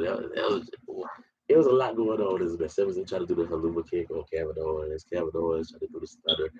Uh, if Kevin Owens would have did that stunner outside or on the apron, you know, with him and Apollo Cruz in the apron, but Apollo Cruz would turn it into like I forgot what's the move called, but it's like an attitude adjustment, but instead you sit down with it. I like that move. Sami Zayn did the Minoki, whatever how you say that damn thing, the Minoki driver move, whatever. The match was awesome. It was a 5-star match. That we haven't had a match like that since Roman Reigns and Daniel Bryan. That match didn't happen not too long ago. This is the second best match of the year. If they have a match of the year, of course, if they have the match of the year, it would be Roman Reigns and Daniel Bryan simply because the stipulation, the submission moves, and all the technical wrestling. That would be the match of the year for if they had the Slammy Awards going on this year. But if they had for second best match of the year, that would be the that was an awesome match. And I ain't gonna lie, like I say, I'm gonna give you an honest review. If I feel like something is crappy about the show, I'm gonna tell you. If I feel like it's something awesome about the show, I'm gonna give this show a 4 out of 5. I would give it a 5 out of 5.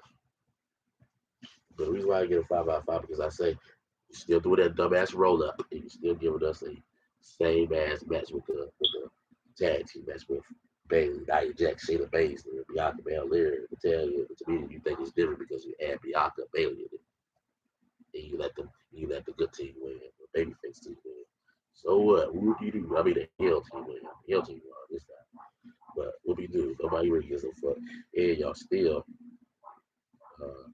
had the roll up between Nakamura and Corbin. Okay, you can do better. Okay, all right.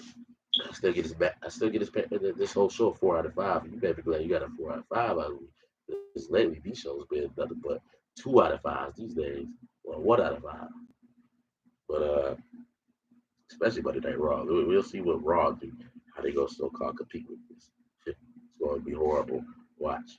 Or Raw, you gonna see nothing but a rap for me when it comes to Raw. And like I said, usually I still give it a 4 out of 5 too because of the Cesaro thing. Why is y'all still making this about Cesaro Seth Rollins?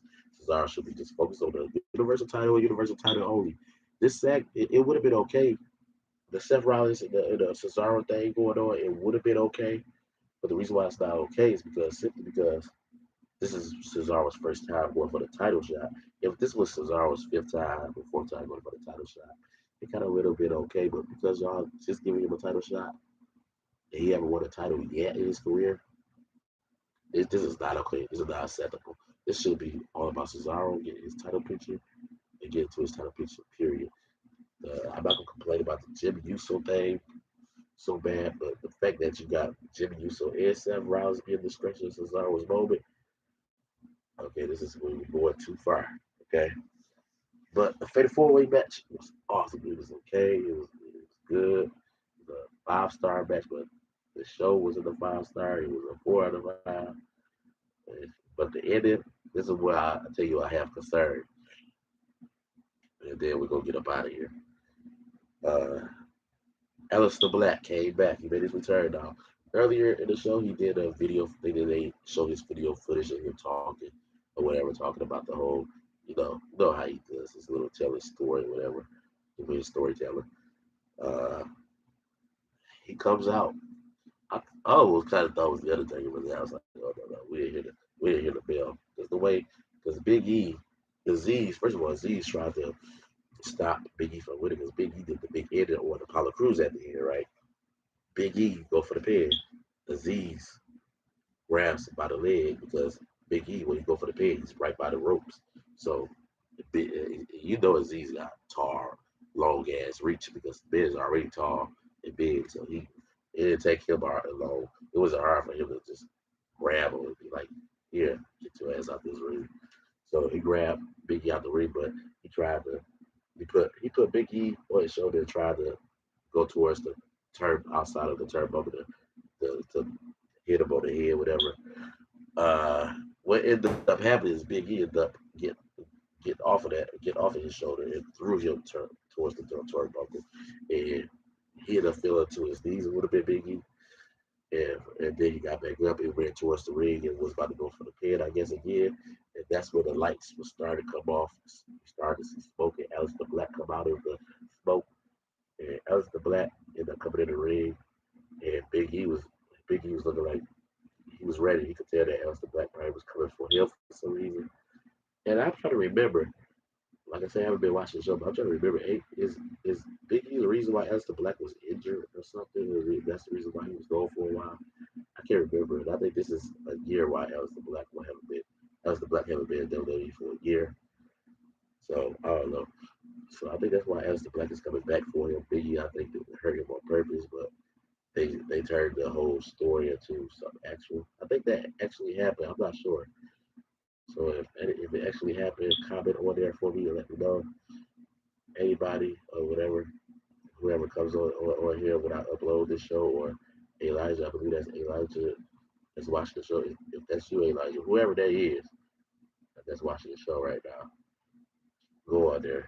But don't worry. Like I said, pretty soon we're gonna have a lot of people on here. We're gonna have more fan reaction. But yeah,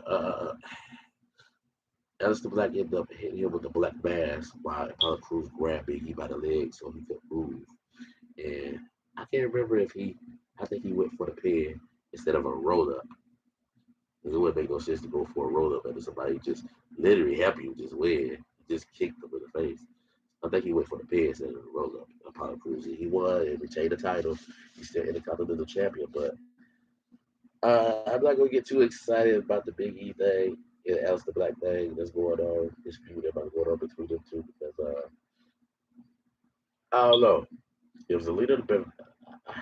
I'm not. Maybe I'm wrong about this. Maybe he don't need Zelina Vega, but I feel like he needs Zelina Vega.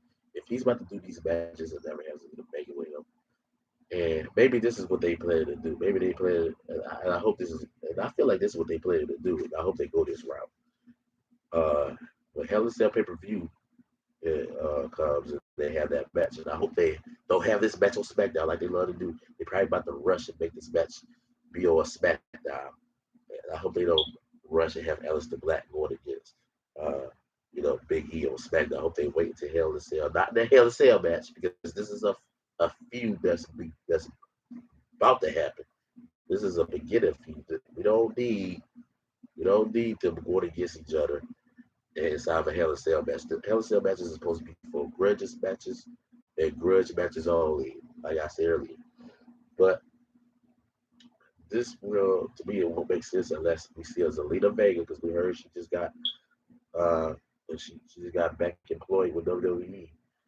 And I heard that they want her on Raw, but hopefully they put her on SmackDown because it would really make more sense if she was on SmackDown to me, and not just because Aleister Black is there, just also because to me she looks more like a SmackDown person. I would have Zelina Vega be the manager of Aleister Black, but when we let that happen, let it happen at the what's it called, the pay per view, Hell in a Cell, and what should happen is we should have Zelina Vega help Aleister Black win, not to make Aleister Black win, he don't help to win, but just to introduce her to us with her being with Aleister Black. And everybody know they married. Also put that in the story too that they married. Aleister Black would be the first dark character well the second black character, dark character. Like remember Kane, he was a dark character, but he married Lita. I didn't think that was ever going to work, but it did work. But still, if it was up to me, I would have never had Kane look at him like that. But I feel like it would work for Aleister Black because he looked like a type of person that, even though he's dark, but he looked like a type of person that loves women. Kane didn't look like he loves women. He looked like he just that damn character that just destroy everybody. Destruction. I would have never really had Kane look at human being with a leader. Like Kane should never care about sex. That's what when it comes to his character. So I don't know why he ended up going with leader because to me, it never did that to the Undertaker. I believe. And they did it that to the Undertaker. They stopped it real quick because they know it looked stupid. They did do that whole thing with Stephanie when they was like making it look like Undertaker was gonna marry Stephanie or whatever. But I thought it was stupid then too because it's like now you fucking up Undertaker, making him look human a little bit. Now the American Badass Undertaker, now he used to come out with women back in his motorcycle. That made sense because that was the human Undertaker. But the dead man, the Ministry of Darkness and all that didn't make no sense. Trying to get him to marry Stephanie or whatever. Like then, I never thought that shit type of shit makes sense. Alistair Black looked like he could pull it off with Zelina Vega, the fact that they married. So let that be the reason why Zelina Vega ended up, you know, Alistair Black ended up winning. Uh, this is why I say I'm a little wary of it because I don't think Vince McMahon gonna let it happen. I think he's gonna let it happen, but I'm not gonna be very sure. I'm not very sure about it. So if it doesn't happen, if Zelina Vega don't really be with Alistair Black or whatever, that's what I'm gonna tell you right now. This is what I'm gonna tell you right now with the Alistair Black thing. It's probably not gonna work because it would have worked a long time ago if you would have told me that Alistair Black would be a super competitor and never have a manager. It would a long time ago. I would say, cool, you don't need a manager, but I feel like you need a manager now because y'all been burying him so much. I mean, I haven't really buried him, but I haven't really did nothing with Alistair Black ever since he been in the main roster. And I feel like he needs something special to boost his career right now. And I think he does need a Zelina Vega right now. Even though he doesn't need Zelina Vega for talking, but just having her presence there and everybody knowing that they've been married or whatever. Sometimes you need a manager. You need a manager. You don't always need a manager for them to talk for you. Sometimes you just need a manager just to make you look because you have to remember Kane. Lita wasn't really his manager, but still, even with Edge, Lita wasn't even his manager, and she wasn't talking for him. It just made him look good to have a woman by his side, and it would make Aleister Black look good. Aleister Black to me, I can see him with a money to pay contract, and since he's a heel, he has to go ahead and let him do the heelish way of cash in the money and bank. But if he's babyface and he cash in the money and bank briefcase, let him cash in the money and bank briefcase the right way. You know, maybe they setting us up to have an Alistair Black win the money bank briefcase. I don't know, but I kind of don't want it to happen unless he's face because at the end of the day, whoever's money bank contract winner, he needs to be raw, a raw superstar. Because if you are a SmackDown superstar, you win the money bank briefcase, you ain't good. You definitely ain't about to cash in that briefcase on Roman Reigns. We all know whoever cashes that money bank briefcase and try to cash in that money made briefcase as a SmackDown superstar. Try to cash in on Roman Reigns. We know it ain't gonna work. You know they're gonna have Roman Reigns do what John Cena did the day you said now, win. So please let it be a Raw superstar, especially if you're gonna keep the title off or keep the title of Bobby Lashley.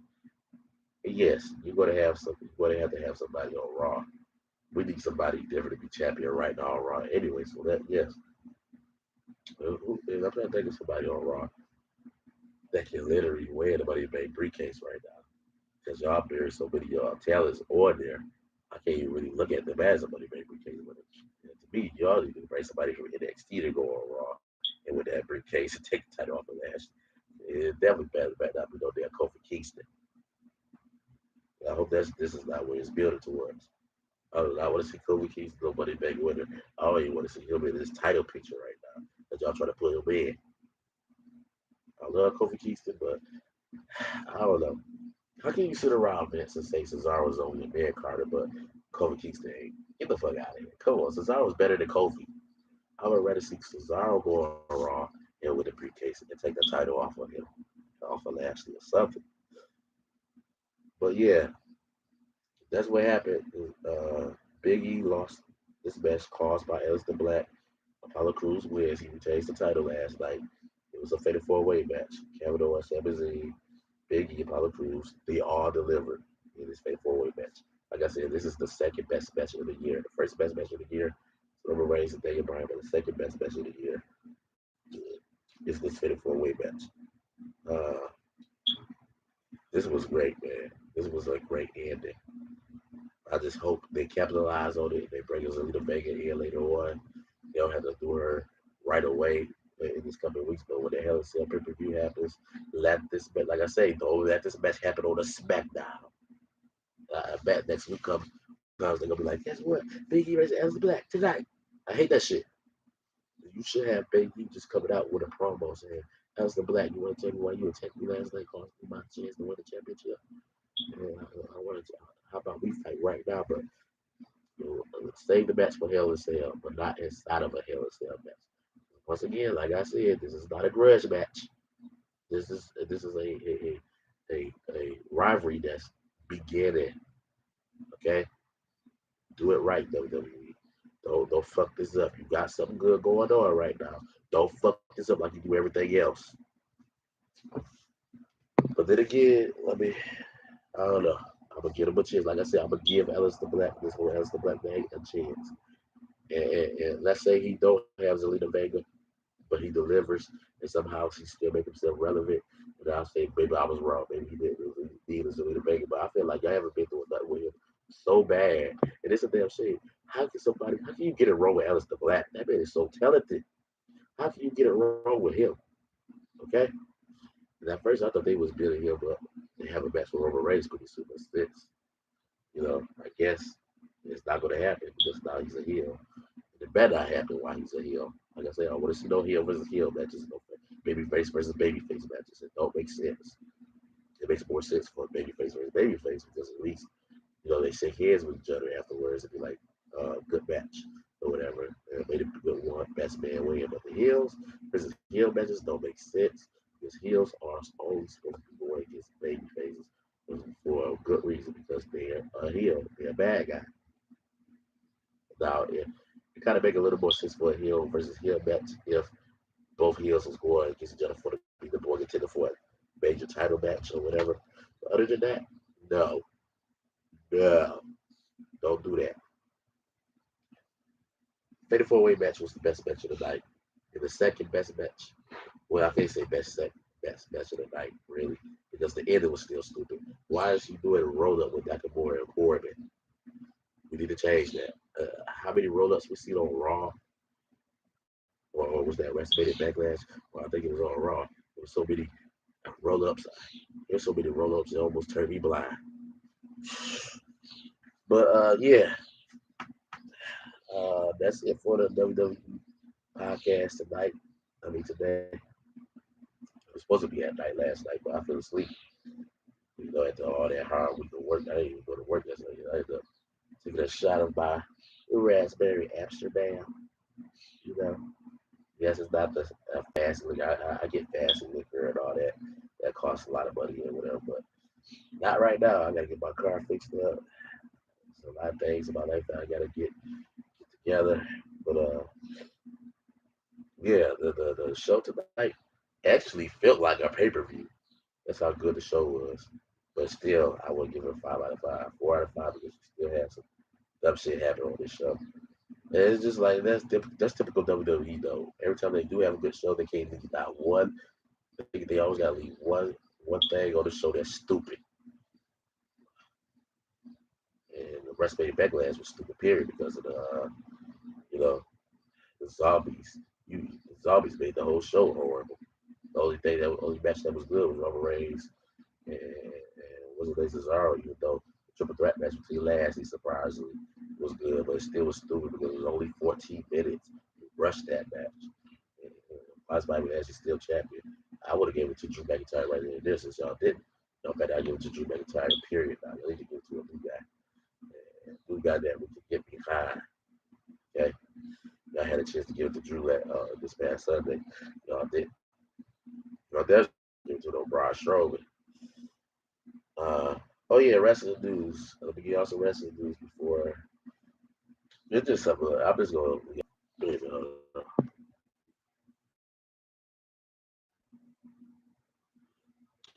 Why is it saying my? Okay, there we go. I don't know.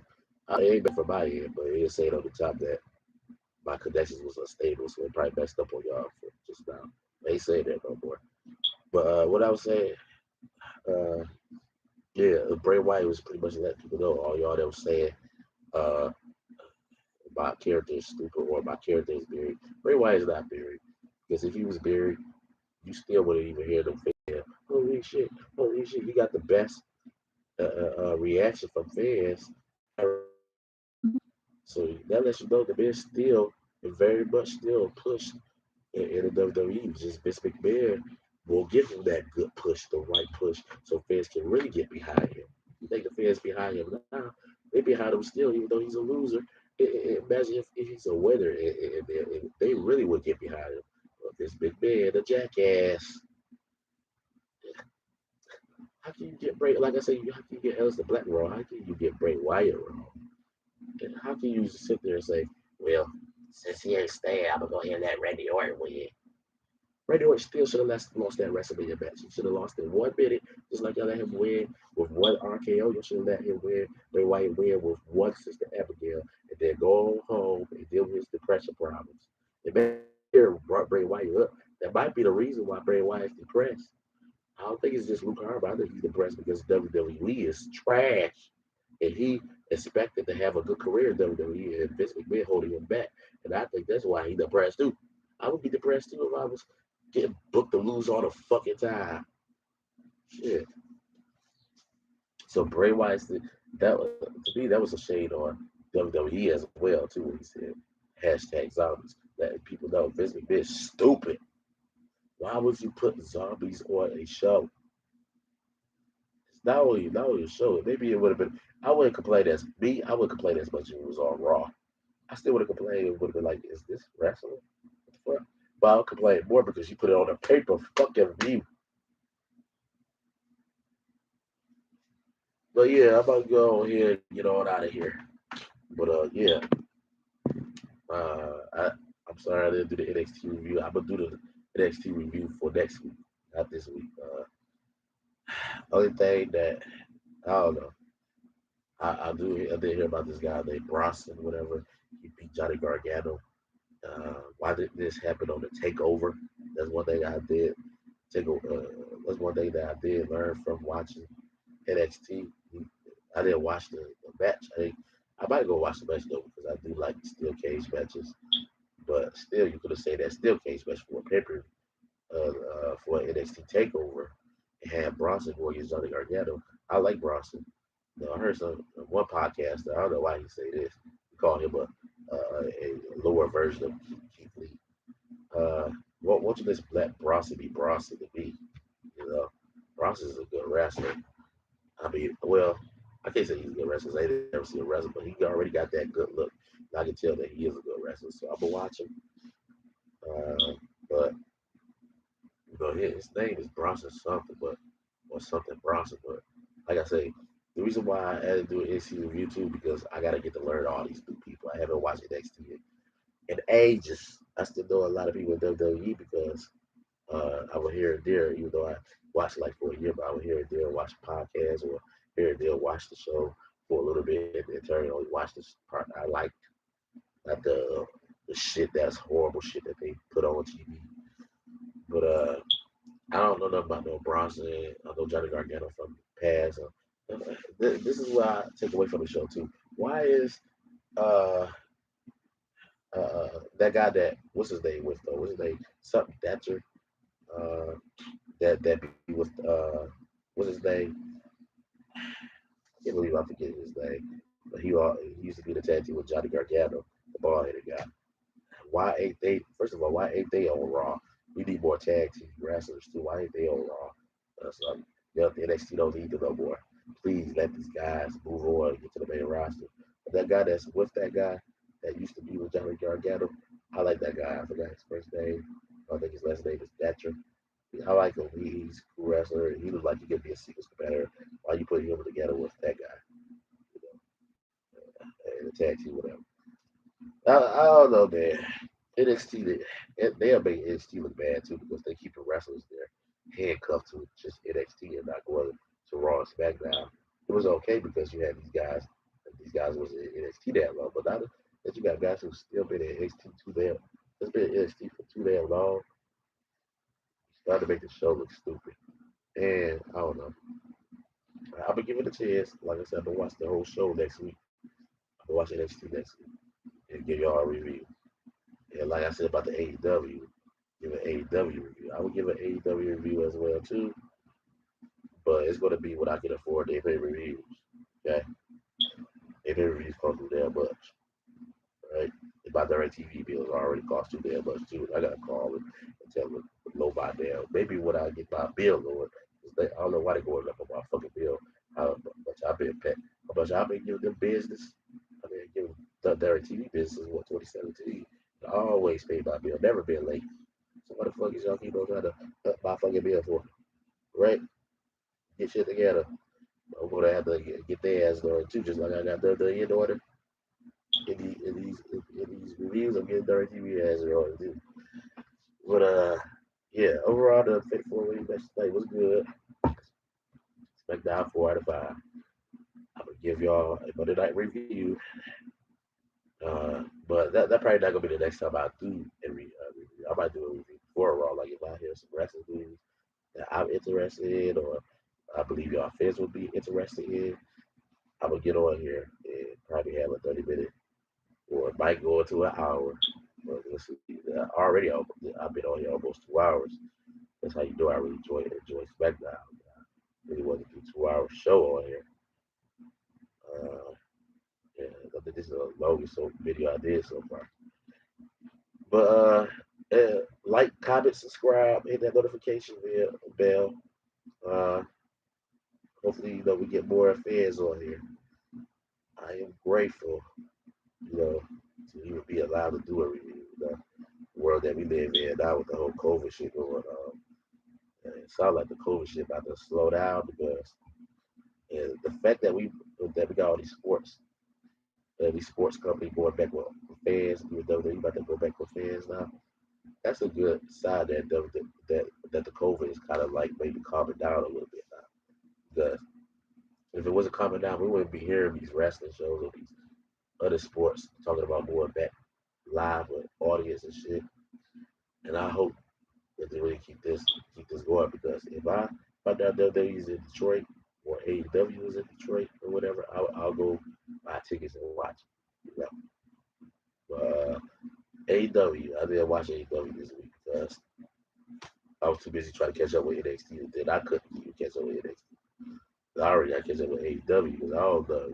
There's a lot of wrestlers in AEW. I don't know. Just like in NXT, I don't know none of them except for Johnny Gargano. Pete Dunne should be the main roster by now. But yeah, I'm gonna go ahead and get out of here. All y'all enjoy y'all rest of y'all day. I'm gonna enjoy the rest of my day too. Probably about to get on the PS4. Once again, June 5th and the 6th, me and my boy Jill Struck, we about to come out with our gaming channel, which is Jarmello's World of Gaming. We're gonna be doing a gaming channel. It's really gonna be special too. It's still gonna be special then, but I can't wait when WWE 2K22 come back, because me and Jiro are a beast when it comes to that game. Because me and my boy Jiro, that's how we met each other. We met each other on WWE 2K14, and that was in 2013 when that game came out.